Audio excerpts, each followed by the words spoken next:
কেমন আছো আমার প্রিয় ছাত্রছাত্রীরা? আজকে শুরু করছি ক্লাস 7 এর এক্সারসাইজ 4.1। তো এখানে কি লেখা আছে? Express the following statement in the form of an equation. ঠিক আছে, তার মানে কি এখানে যে এই কিছু লাইন লেখা আছে, মানে উক্তিগুলা লেখা আছে, ওইগুলা আমরা সমীকরণ দিয়ে দেখাবো। মানে সমীকরণে কি হয়, মানে আমরা যেভাবে অঙ্ক করি, অঙ্কের একটা প্রশ্ন থাকে বা ডাক বলি যেটাকে, তো ওইটা কিভাবে আমাদের লিখতে হয় সেটা আমরা লিখে দেখাবো। প্রথম কোয়েশ্চেনটা কি বলেছে? when 5 is added to 6 times of a number the result is 35। তার মানে কি বলেছে এখানে? একটি সংখ্যার 6 গুণের সঙ্গে 5 যোগ করলে 35 পাওয়া যাবে। ঠিক আছে, তো এটা আমরা কিভাবে মানে ইকুয়েশনে দেখাতে পারি কিভাবে? একটি সংখ্যার 6 গুণের সঙ্গে, সংখ্যাটা কি আমরা জানি না, কিন্তু যখন আমরা কোনো সংখ্যার মান জানি না তখন আমরা এটাকে XYZ যে কোনো কিছু দিয়ে আমরা ধরতে পারি, মানে যেটাকে আমরা ভেরিয়েবল বলি বা চলক বলি। তো এখানে কি বলেছে? 6 গুণের সঙ্গে 5 যোগ করলে, তো 6 একটি সংখ্যাকে আমরা জানি না, সংখ্যার 6 গুণ মানে কি? সংখ্যাটাকে যদি আমরা x হিসাবে ধরি, তো সংখ্যার 6 গুণ মানে 6x। ঠিক আছে, সংখ্যার 6 গুণ মানে ওটা 6x হয়ে গেল। আর 6x এর সঙ্গে 5 যোগ করলে বলেছে, তো আমরা 5 যোগ করে নিই। 5 যোগ করলে কত হয় আনসার? আনসার মানে প্রশ্ন দিয়ে আমরা দিয়েছি 35 হবে আনসার। ঠিক আছে, তো প্রথম প্রশ্নের ইকুয়েশনটা এই দাঁড়াবে। 2 নম্বর প্রশ্নে কি বলেছে দেখে নিই। 1/4 of a number is equal to 9। মানে একটি সংখ্যার 1/4, 1/4 মানে 1/4 9 এর সমান। তো একটি সংখ্যাটা তো আমরা জানি না আবারই, তাহলে কি হবে? একটি সংখ্যার 1/4 মানে 4/1। তো আমরা এটাকে এভাবে দেখাতে পারি, একটি সংখ্যার x into 1/4 is equal to 4/1 কত সমান বলেছে? 9 এর সমান 9। তো এটাকে আমরা একটু সুন্দরভাবে সাজিয়ে দেখাতে পারি, এভাবে না লিখে আমরা ওকে দেখিয়ে এটাকে দেখিয়ে নিতে পারি x/4। তার মানে কি এখানে x/4 কেন হলো? কারণ এটার নিচে কি আছে? যদি কোনো সিঙ্গল সংখ্যা থেকে আমরা জানি এটা লব হয়ে যায়, তো x লবে আছে আর 1 আছে নিচে মানে হরে, তখন x ইন্টু 1 x আর 4 ইন্টু 1 4 হয়ে যায়, তো x/4। ঠিক আছে, আর ইজ ইকুয়াল টু 9। তো 2 নম্বর ইকুয়েশনটা আমাদের x/4 ইজ ইকুয়াল টু 9 হয়ে যাবে। এখন 3 নম্বর প্রশ্ন কি বলেছে আমাদের? 3 নম্বর প্রশ্ন বলেছে 5 Times of A number is equal to 5 মোর দেন 20। তার মানে কি? একটি সংখ্যার 5 টাইমস মানে 5 গুণ, 5 মোর মানে 5 বেশি, কত থেকে? 20 থেকে। মোর দেন 20 মানে 20 থেকে 5 বেশি হবে। ঠিক আছে, তো আমরা এটাতে কি করব? একটি সংখ্যা 5 গুণ যখন বলেছে তাহলে 5x, 5 গুণ মানে 5x।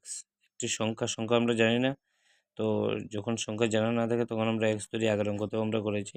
একটি সংখ্যার 5 গুণ, তো 5 গুণ 20-এর চেয়ে 5 বেশি হতে হবে, তো 20 প্লাস 5।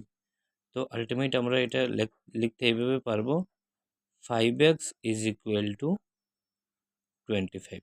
ঠিক আছে, 4 নম্বরে আসি। 4 নম্বর প্রশ্ন বলেছে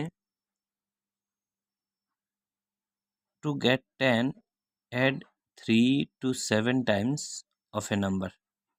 ঠিক আছে, মানে টু গেট 10 মানে 10 পেতে গেলে, 10 পেতে হলে আমাদের কি করতে হবে? একটি সংখ্যার 7 গুণের সঙ্গে 3 যোগ করতে হবে। একটি সংখ্যার 7 গুণের সঙ্গে 3 যোগ করলে পরে আমরা 10 পাই। ঠিক আছে, তো একটি সংখ্যার 7 গুণের সঙ্গে 3 যোগ, একটি সংখ্যা কত জানি না, তো x কত গুণ? 7 গুণ মানে 7x। 7 গুণের সঙ্গে 3 যোগ করতে হবে, 3 যোগ করে নিলাম, কত পাই আমরা? 10 পাই। ঠিক আছে, এটা হচ্ছে 4 নম্বর ইকুয়েশনটা। চলো আমরা 5 নম্বরে চলে আসি। 5 নম্বরে কি বলেছে, when 4 is subtracted from 1/5 of a number the result is 2. 4 is subtracted মানে কি 4 বিয়োগ করতে হবে from 1/5 of a number একটি সংখ্যার 5/1 অংশ থেকে, রেজাল্ট ইজ 2 মানে 2 পাবো আমরা, আনসারে গিয়ে আমরা 2 পাবো, মানে রাইট হ্যান্ড সাইড আমাদের 2 হবে।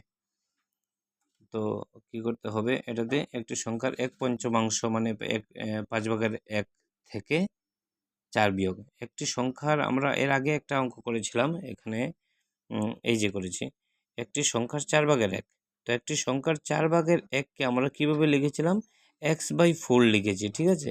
একটি সংখ্যার এখন যদি 5/1 হয় তাহলে আমরা কত লিখব, x/5, ঠিক আছে। তো আমরা এটা লিখে নিই x/5। তো কি বলেছিল এটাতে, থেকে 4 বিয়োগ করলে সাবট্রাক্টেড ফ্রম 4 বলেছিল, তো 4 বিয়োগ করলে আমরা কত পাবো, 2 পাবো, ঠিক আছে। তো এই হয়ে গেছে এই 5 নম্বরের ইকুয়েশনটা। আসি আমরা 6 নম্বরে।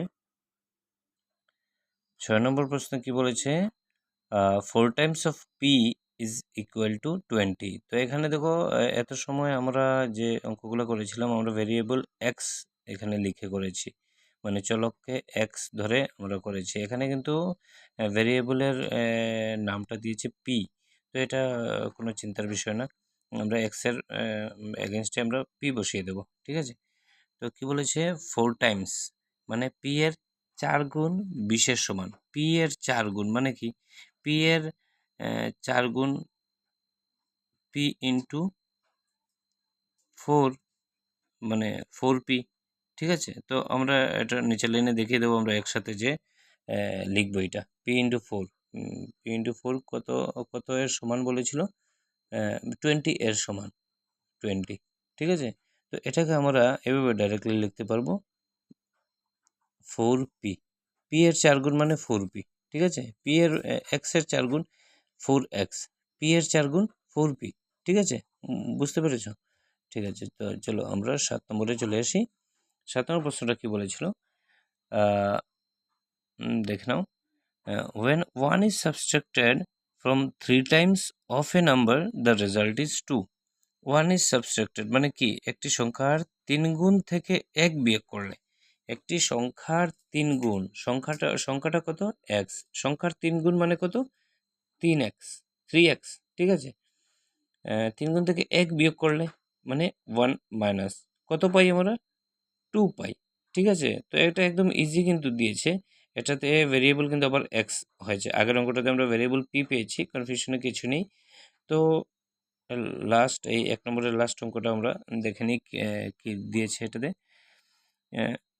Two get 40 divide a number by 10 and subtract 10 from it, মানে কি, টু গেট 40 মানে 40 পেতে হলে, 40 পেতে হলে আমাদের কি করতে হবে, একটি সংখ্যাকে 10 দিয়ে ভাগ করে ভাগফল থেকে 10 বিয়োগ করতে হবে, ঠিক আছে। একটি সংখ্যা কত আমরা জানি না, আমরা 40 পেতে হলে তার মানে কি, আমরা ইকুয়াল টু 40 পাবো, এখানে যে ইকুয়েশনটাই লিখবো তার ইকুয়াল টু 40 হবে আমাদের। তো 40 পেতে হলে কি লিখেছিল এখানে দেখে নিই আবার, সংখ্যাকে 10 দিয়ে ভাগ করলে, একটি সংখ্যা কত কত জানি না, তো আমরা জানি না, তার মানে এই x/10 দিয়ে ভাগফল থেকে আবার 10 বিয়োগ, মানে এই x/10 যত বেরোবে সংখ্যাটার আনসার, তার থেকে আবার 10 যদি মাইনাস করি তাহলে আমাদের 40 বেরিয়ে আসবে, ঠিক আছে। তো এটা হচ্ছে আমাদের 4.1 এর 1 নম্বর কোয়েশনের 1 থেকে 8 পর্যন্ত ইকুয়েশন কিভাবে তৈরি করতে হয় এটা দেখিয়েছি। নেক্সট ভিডিওতে আমরা 2 নম্বর অঙ্ক করব। তো কেমন লাগলো, বুঝতে পারলে কিনা জানাবে, ঠিক আছে।